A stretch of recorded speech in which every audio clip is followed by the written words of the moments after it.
예. 11월 달 데이터가 발표된 숫자가 이제 12월 달에 발표했는데요. 예. 반도체가 한 20에서 25% 정도 차지하거든요, 비중이. 예. 반도체가 1등이고요. 2등이 자동차인데요. 아까 말씀하신 자동차는 작년 이맘때에 비해서 마이너스 14%. 14요? 최근에 어려워지는 대기업들 보시면 이자 비용을 감당하기 어려워서 신용등급이 내려가고 예. 위기에 빠지는 기업들이 최근에 되게 많이 늘어나고 있잖아요.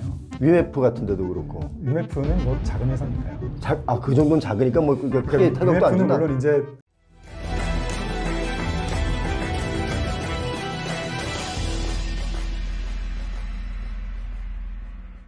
자, 오늘 또 신동준 교수님 모시고 지금 경제 이야기를 하는데 너무너무 반응이 좋아서 이거 한번 여쭤볼게요. 대공황급, IMF급 위기가 온다. 이런 얘기 하시는 분들이 경제학자 중에 많이 있거든요. 네. 어떻게 솔직하게 지금 우리 나라 어때요? 뭐랄까요. 신용도 측면에서는 예. 아직은 괜찮은 것 같아요. 아직은 네, 신용도 측면에서는 괜찮은 것 같은데 그동안 쌓아온 게 있으니까. 네, 맞습니다. 당장 뭔가 터지거나 할 것 같지는 않은데 예. 문제는 이 상태에서 시간이 지나갔을 때는 예. 문제가 좀 심각해질 수 있다. 롱텀이 되면 맞습니다. 지금은 일단 돈들이 좀 있고요. 예. 한국 정부도 돈이 많고 뭐 외화 쪽에 뭐 문제도 크게 아직은 없고 이제 그런데 문제는 이런 패턴이 시작된 지가 몇 년 됐잖아요. 예. 이런 상태에서 최근에 정치적인 불확실성까지 겹쳐서 또 한 1, 2년을 그냥 허송세월하게 되면 사실 그 다음에는 어려울 수 있죠. 앞으로 미래가 더 어두울 수 있다. 네, 이미 벌써도 기업들이 생산을 밖에서 하고 있고 예. 국내에서 안 하잖아요. 예. 그리고 투자도 밖에다 투자하시잖아요. 예. 요즘에. 예. 그리고 소비도 밖에 나가서 하잖아요. 예. 네, 그러다 보니 한국에서는 이제는 뭐 여기 우리 볼 게 뭐 있니 이제 이런 생각들을 많이 하게 되는 거죠. 그래서 IMF급 위기가 지금 찾아오고 있다 이런 얘기들을 하는 건가요? 네, 아까 IMF급의 위기는 예를 들면 아까 환율 얘기 잠깐 드렸지 않습니까? 예. 환율이 1,500원을 넘어갔던 시기가 딱 IMF 때. 예. 한 해, 예. 그 다음에 금융위기 금융위기 때 한 예. 해. 어쨌든 그 두 번 정도였기 때문에 예. 뭐 금융위기급 위기라고 표현하는 게 환율만 보면 아까 제가 외국인들 입장에서 한국을 잘 모르는 외국인들 입장에서는 예. 지금 한국이 가장 높은 테이블 위에 올라 있어서 한국을 살까 말까 고민하진 않거든요. 다 하고 다른 나라들 다 하고 그 다음에 이제 한국을 차선책이 한국이었는데 뭐 이렇게 할까 하는데 그런 과정에서 뭐 세컨 티어, 서드 티어 정도 되는데 그럼 이제 환율을 보고서 어느 정도 볼지 말지를 결정할 거거든요. 예예. 근데 아까 말씀드린 대로 환율이 갑자기 너무 많이 약해지니까 얘네들 뭐 문제 있는 거 아니야? 그럼 아예 빼버리는 거죠. 열외. 네, 그런 의미에서는 환율이 약해지는 거가 예.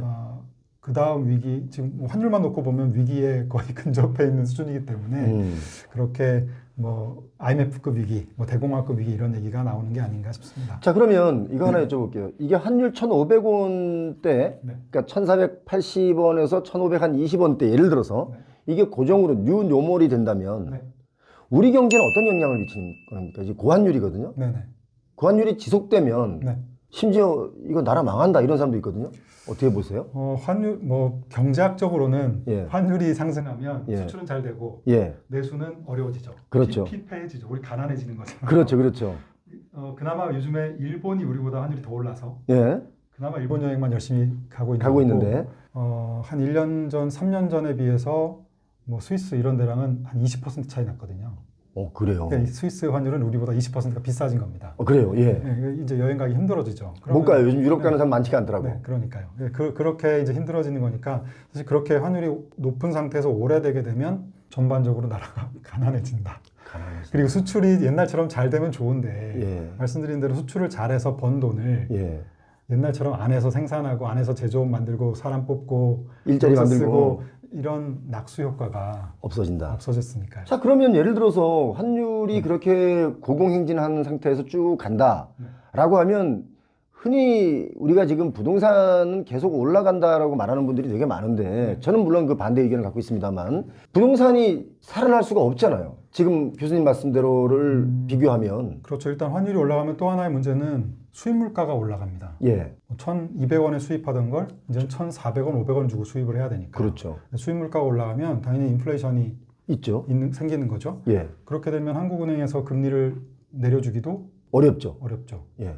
금리 수준 자체가 꽤 높은 수준에서 꽤 오랫동안 가게 된다. 유지될 수 있다. 그럼 기업들이 최근에 어려워지는 대기업들 보시면 물론 업황이 안 좋아서 어려워지는 기업도 있지만 내수 기업들 중에 정말 망하지 않는 탄탄한 유통업 기업들 중에서 예. 이자 비용을 감당하기 어려워서 신용등급이 내려가고 예. 위기에 빠지는 기업들이 최근에 되게 많이 늘어나고 있잖아요. 지금 파산 기업들이 많이 늘어나고 있죠. 그런 작은 기업이 아니라 예. 대기업들 중에서도 그룹 재벌 기업들 중에서도 뭐 이런 얘기들은 재벌 기업 중에서도 코로나 때 예. 우리가 온라인 쇼핑이 대세다라고 예. 해서 빚을 내서 했죠. 온라인 쇼핑 회사들 했죠. 사서 M&A 했던 기업들이 최근에 굉장히 곤란을 겪고 있지 않습니까? 예. 유통업체들. 위메프 같은 데도 그렇고. 위메프는 뭐 작은 회사니까요. 그 정도는 작으니까 뭐 크게 타격도 안 위메프는 준다. 물론 이제 그 깔아놓은 그런 것도 있었으니까 문제지만 예. 다른 또 기업 자체가 이제 큰 기업들, 대기업들 얘기입니다. 롯데 같은 경우도. 뭐 롯데보다 더 한 데가 있잖아요. 네, 어쨌든 예, 유통업만 놓고 보면요. 롯데는 지금 뭐 화학이라든가 이런 업체들의 문제니까요. 예, 화학 건설 쪽에 문제가 생겨서. 네. 그렇게 되면 지금 이게 엄청난 또 파급이 나올 수 있는데. 그래서 신용등급 이미 많이 내려갔고요. 예. 네, 많이 내려갔고 사장님들, 계열사 사장님들 다 바뀌셨고, 예. 네, 지금 그런 상황이죠. 이야. 아니, 그래서 이게 사실은 지금 우리가 경제 성장률을 얘기 안 할 수가 없는 게 경제 성장률을 지금 한국은행에서 1.8, 1.9 이렇게 예측을 했거든요. 네. 경제 성장률이 2.0 아래로 내려가면 네. 내려가서 예를 들어서 2, 3년이 갔어요. 네. 그럼 어떻게 일이 발생합니까? 세수가 안 거치고요. 예? 그러면 복지 예산은 더 나가야 되겠죠. 예. 그러면 정부의 재정이 줄어들죠. 더 다 빠지겠죠. 재정이 줄어들면 어디선가는 더 돈을 또 뜯어야 되려고 그럴 수도 있잖아요. 뭐 그럴 수 있죠. 그러나 기업들이 돈을 못 버니까 세수는 줄겠죠. 보통 해마다 연말 되면 주차 단속을 좀 심하게 해요. 네, 그렇죠. 그래서 사람들이 왜 주차 단속을 이렇게 심하게 하냐고 막 항의하는 사람도 있는데 그게 이제 어떤 분들은 세수 부족으로 그걸 채우려고 그런다. 맞습니다. 그런 것도 뭐 일견 있는 것 같아요. 저도 많이 그런 느낌을 많이 받습니다. 그렇죠. 네네. 뭐 그런지 안 그런지는 우리가 또 뭐 자세히 좀 들여다봐야 되겠지만 네. 아무튼 경제 성장률이 2.0 아래는 이게 상당히 국가적으로 앞으로 갈수록 위험해진다. 네. 그렇게 보시면 되는 건가요? 그렇죠. 그래서 내수하고 수출을 좀 이렇게 나눠서 볼 필요가 있는데요. 예. 성장률이 2% 밑으로 내려가는 것도 내려가는 게 문제지만 지금 더 우리가 더 힘들다고 느끼는 이유는 내수하고 수출, 그러니까 순수출이라고 하죠. 수출 빼기 수입. 예. 네, 내수하고 순수출의 이 격차가 너무 심한 상태예요. 한국은행에서조차 뭐 투스피드 이코노미라고 부를 정도로 두 개의 속도가 너무 다르다. 수출은 굉장히 좋은데 뭐 환율이 높으니까요. 내수가 너무 안 좋다라는 거죠. 그런데 낙수 효과는 없으니까 옛날처럼 수출이 좋고 내수가 안 좋으면 낙수 효과가 있으면 당연히 내수가 그래도 좀 따뜻해질 텐데 지금 그렇지가 못하니까 아까 뭐 생산도 밖에, 고용도 밖에, 투자도 밖에 뭐 다 그러고 있으니까요. 소비도 밖에 이러고 있으니까 내수가 굉장히 심각하게 침체 상황이다라는 겁니다. 지금 현재 내수하고 수출이 한 3년 연속으로 반대 방향으로 가고 있고요. 수출의 낙수 효과가 사라졌기 때문에 예. 내수를 이끌어내는 힘이 없다라는 거고요. 또 하나는 수출 중에서도 또 양극화가 되어 있는데요. 반도체만 좋다. 네. 자동차는 어떻습니까? 자동차도 최근에 안 좋습니다. 그러니까 수출이 11월 달 데이터가 발표된 숫자가 이제 12월 달에 발표했는데요. 예. 작년 11월 대비 올해 11월 1년 동안의 수출이 1.4% 증가했어요. 예. 전년 동기 대비. 예. 14개월 연속 증가입니다. 예.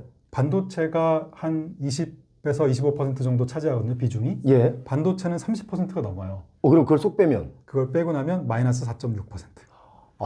이게 심각하구나. 반도체. 아니, 잠깐만. 반도체가 그렇게 좋으면 삼성이나 하이닉스 좋은 거 아니에요? 지금까지 그래서 괜찮았죠. 그런데. 작년까지 뭐 괜찮았고, 예. 올해 삼성전자가 아마 올해 중반 정도부터 지금 주가가 떨어지고 있잖아요. 예, 예. 그 전까지는 그래도 수출도 괜찮았으니까 뭐 괜찮겠지, 그럭저럭 뭐 이런 기대들이 좀 있었던 것 같고요. 네네. 반도체가 1등이고요. 2등이 자동차인데 아까 말씀하신 자동차는 작년 이맘때에 비해서 마이너스 14%. 14요? 마이너스 14%입니다. 뭐 파업이랑 이런 게 좀 겹치긴 했지만. 예. 아니, 잠깐만. 자동차가. 네. 이거 제가 잘못 알고 있으면 좀 지적 좀 해주십시오. 네. 환율이 올라가면 자동차는 수출로 좀 호재일 수 있지 않느냐? 공장이 다 미국. 아, 네. 아, 공장이 다 미국에 있지. 이게 옛날 얘기구나. 그러니까 자동차가 환율이 오르면 자동차는 수출을 하기가 좋다는 얘기는 이미 옛날 얘기구나. 그리고 뭐 여러 아까 말씀드린 뭐 파업 이슈도 있고 보조금 이슈도 있고 중국 이슈도 있고 예. 여러 가지가 있고요. 예. 그나마 괜찮았었고요. 예. 지금까지 예. 그럭저럭 괜찮았는데 최근에 좀 안 좋은 상태고 그리고 우리나라 5대 수출 품목 중에서 석유화학 제품, 그다음에 뭐 석유 제품 뭐 이런 것들이 있는데 얘네들도 마이너스 12%. 다 마이너스네요. 네, 그러니까 반도체 빼고 예. 반도체와 연결되어 있는 컴퓨터. 예. 컴퓨터는 반도체 10분의 1 정도밖에 안 되거든요. 아. 그리고 바이오 헬스케어. 근데 이것도 되게 작아요. 예. 근데 걔네들을 제외하면 대부분은 마이너스 폭이 꽤 큽니다. 작년 이맘때에 비해서.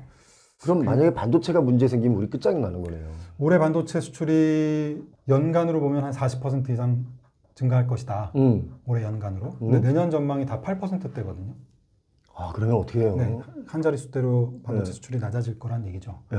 근데 우리나라 지금 전 세계적으로 핫한 반도체들은 대부분 다 AI 반도체, 예. 뭐 고사양의 반도체 이런 거잖아요. 예, 예. 근데 우리나라 반도체들은 대부분 다 휴대폰, 뭐 PC 이런 데 들어가는 소위 말하는 레거시 반도체다 예. 보니까 얘네들은 지금 중국 업체들의 공격을 밀리고 있고. 굉장히 심하게 받고 있는 우리가 주력을 하고 있는 레거시 반도체는 중국에 밀리고 있고 또 AI 반도체는 또 다른 나라에 뒤지고 있고.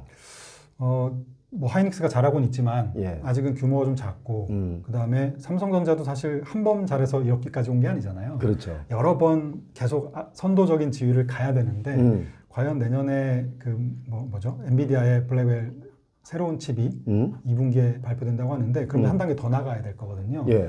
다시 하이닉스가 그 단계로 한 번 더 나가줄 수 있을 거냐 지금처럼. 아. 지금은 싹쓸이 하고 있는데 예. 한 번 더 나가줄 수 있을 거냐 아니면 삼성이 절치부심해서 그 자리를 갈 거냐 오. 그런 게 굉장히 중요한 타이밍입니다. 사실. 아, 그래요? 네. 야, 이거 진짜 한참 또 내다보는 얼마나 이분들은 지금 피가 마를까? 그렇죠. 그 기업에서는. 맞습니다. 우리는 잘 모르게 그냥 이렇게 태어나긴 하지만 그 담당자분들 이런 분들은 정말 피가 마르거든요. 그럼요. 거기서 한 타임 늦어버리면 이제 쭉 쳐져버리니까요. 네. 제가 삼성전자의 아주 그 유능한 그 기술, 네. 그 기술 파트에 계신 임원분을 만났는데 네. 그분이 저한테 그런 말을 한번 했어요. AI가 지금 대세로 가는데 경제학자들은, 그러니까 기술자들은, 과학자들, 기술자들은 AI가 혁신이다라고 말하지만 경제학자들의 시선에는 과연 혁신적인 그 기술이 돈이 되느냐, 우리 실생활에 이거에 대한 고민이 있다라고 말을 하더라고요. 이게 맞는 말이에요? 저는 경제학자이긴 하지만 예. 또 시장에서 있었던 사람이니까 예. 전 돈이 된다고 봅니다. 저는 굉장히 강한 확신을 갖고는 있어요. 그러니까 AI가 생산성을 높이고 돈이 될 것이다. 그리고 이미 돈이 되고 있고요.